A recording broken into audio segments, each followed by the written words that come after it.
దేవాలయంలో పురాణం జరుగుతుంది రండి అన్నారు అనుకోండి, మాకు టైం లేదు అనకూడదండి. దేవుడి పూజకి రండి అంటే టైం లేదు అన్నవాడి వైపున యమధర్మరాజు గుర్రుగా చూస్తాడట.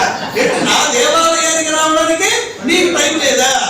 నిన్ను యమపాశం వేసి లాక్కుని ఈడ్చుకుపోయేటప్పుడు నాకు టైం లేదంటే మాత్రం నేను అంటాడు. కాబట్టి తనులారా, భగవంతుని సేవకి, భగవంతుని ఆ దర్శనానికి, ప్రవచనానికి, పారాయణానికి టైం లేదని ఎప్పటికీ అనద్దండి. అందరూ కూడా అమ్మవారి ప్రవచనానికి రండి, అమ్మవారి పూజకు రండి, అమ్మవారి దేవాలయానికి రండి, అమ్మవారి అలంకారం దర్శనం చేసుకుని అందరూ తన్మయులు కావాలి, అందరూ అమ్మవారి అనుగ్రహానికి పాత్రలు కావాలి. మనిషికి భగవంతుడు ఎన్ని గంటలు ఇచ్చాడు? అంటే 24 ఎందుకు ఇచ్చాడు? 24ని 3 భాగాలు చేయాలి. ఒక భాగం 8 గంటలు, ఇంకో భాగం 8 గంటలు, ఇంకో 8 గంటలు. ఒక భాగం 8 గంటలు వ్యాపారం కానీ, ఉద్యోగం కానీ, నీ ఆహారాన్ని సంపాదించుకోవడానికి వినియోగించుకో. 8 గంటలు ఉద్యోగం, డ్యూటీలో, వ్యాపారం అయిపోయింది. ఇంకో 8 గంటలు ఆహారం తిన్నాక హాయిగా నిద్రపో. 8 గంటలు నిద్ర లేకపోతే అప్సెట్ మైండ్. నిద్ర అయింది, ఆహారం అయింది, ఇంకేంటి నెక్స్ట్ 8 టీవీ చూడడానికి. 8 గంటలు టీవీ కాదు, భగవంతుని సేవ కోసం 8 గంటలట. ఎవరైనా 8 గంటలు పూజ చేస్తున్నారా? హైదరాబాద్ లాంటి సిటీలో భార్యాభర్తలు ఇద్దరు జాబ్ అండి.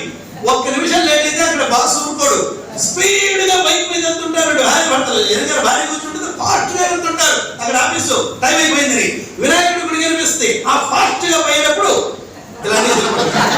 ఏమండి అర్థమైందా మీకు? ఎప్పుడైనా ఇలా అనేసి వెళ్ళిపోతే భగవంతుడు పాపం రాదు. 8 గంటలు నా పూజ కోసం ఇస్తే నువ్వు గుడి ముందుగా పోతే ఇలా అంటే వెళ్ళిపోతే అని చిన్న చిన్న కష్టాలు మొదలు పెడతారు.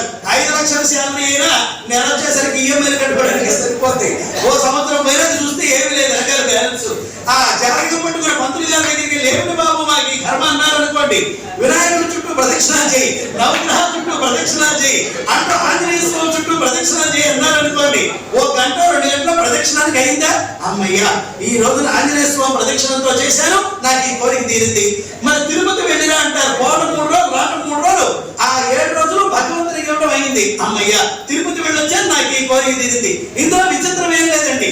భగవంతుని సమయాన్ని మళ్ళీ భగవంతునికి వినియోగం చేయటం. అదే మనం కొంత సమయాన్ని రోజు భగవంతునికి ఇచ్చామనుకోండి, ఈ ప్రాబ్లమ్స్ ఎందుకుంటాయి? అందుకే భగవంతుని కథాశ్రవణం చేసిన మహాపుణ్యం.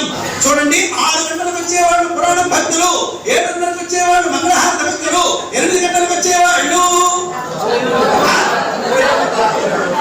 కాబట్టి భక్తులారా, అమ్మవారి జననం రోజున అమ్మవారి ఫోటో మన ఇంటికి వచ్చిందంటే, అమ్మవారు మన ఇంటికి వస్తుంటే కదా, మొదలు అమ్మవారి ఫోటో తీసుకొని తప్పనిసరిగా అమ్మవారి ఆశీర్వాదంతో వెళ్ళాలి. అలాగే మన సురేంద్రనాథ్ గారు ఒక్కసారి వేదిక మీదకి రావాల్సింది కోరుతున్నాం. అలాగే మరి కమిటీ కార్యకర్తల్ని ఒకసారి ఆహ్వానం చేస్తాము. ఈ యొక్క కార్యక్రమం ఇంత వైభవంగా ఏర్పాటు చేసినటువంటి వారు ఆర్యవై సంఘం వారు, కనికా పరమేశ్వరి అమ్మవారి సేవ తాళపత్రి వారు, గట్టిగా చెప్పండి. ఈ రోజు మాదిరిగానే రేపు కూడా 5:50కి భక్తులందరూ రావాలి. రేపు కూడా ఒక పాట నేర్పిస్తాం. అందరూ చెప్పండి, ఓం